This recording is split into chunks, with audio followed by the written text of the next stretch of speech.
Hello, I want to show you a little bit about this new second generation fingerprint lock that Armstrong manufactures. The part number is SDWF-MC202-G2. This is a metal lock here. We have another one that is ABS plastic. This one is bigger, so it takes up more space.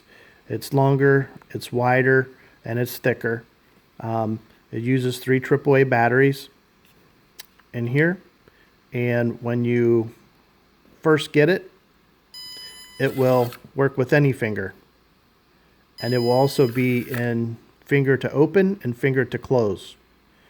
Also, underneath this little thing here, there's a micro USB port, so when the batteries are getting low, it does give you a warning, an indication that they are going low, and if you do not change them out in that time, it will stay locked.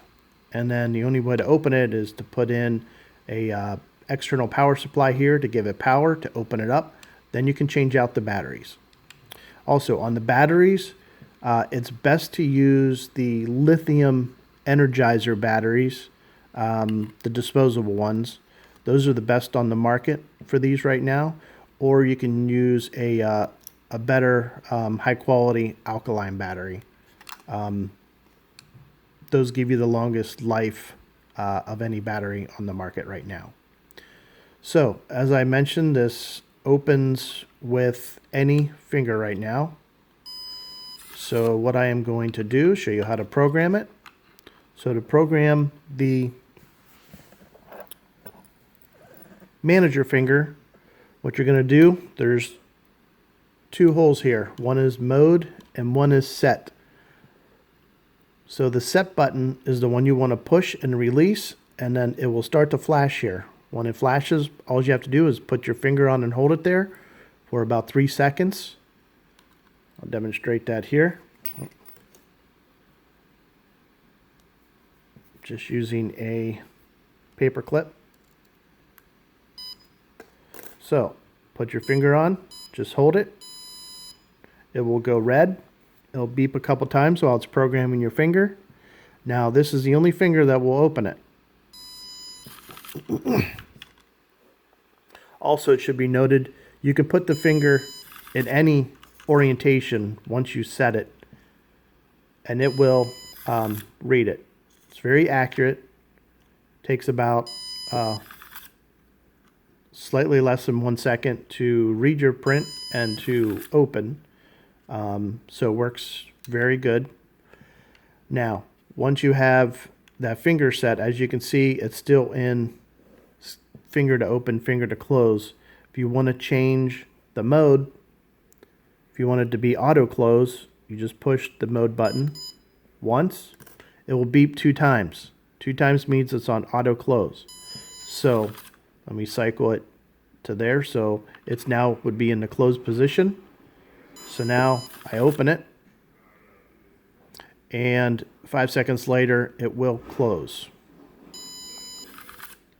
It should also be noted that whenever you're putting your finger on the print here, you should put it on and hold it there with some force onto the sensor so it can read it.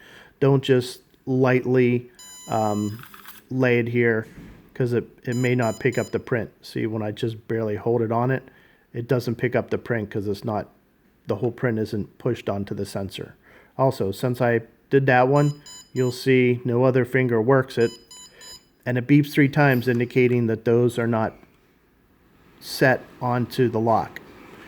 Now, if you want to add user prints, which you can have 10, it's very easy. So what you do, you would activate the lock like you normally do. As soon as you activate it, you put your finger back on the lock, and that will put it in program mode.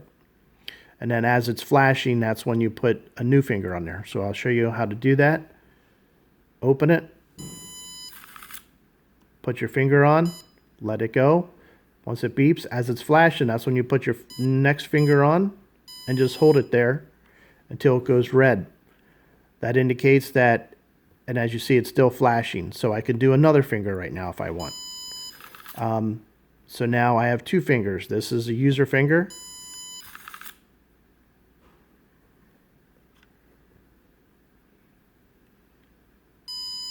And this is the manager finger. The manager finger can delete user fingers, but the user finger can only operate the lock. Also, just to show you, the user finger can also be put in any direction to open it. It's a very good lock, pretty robust, all metal design here, and works very fast. Like I said, less than 1 second. That's it for now. Check us out, lockconnection.net.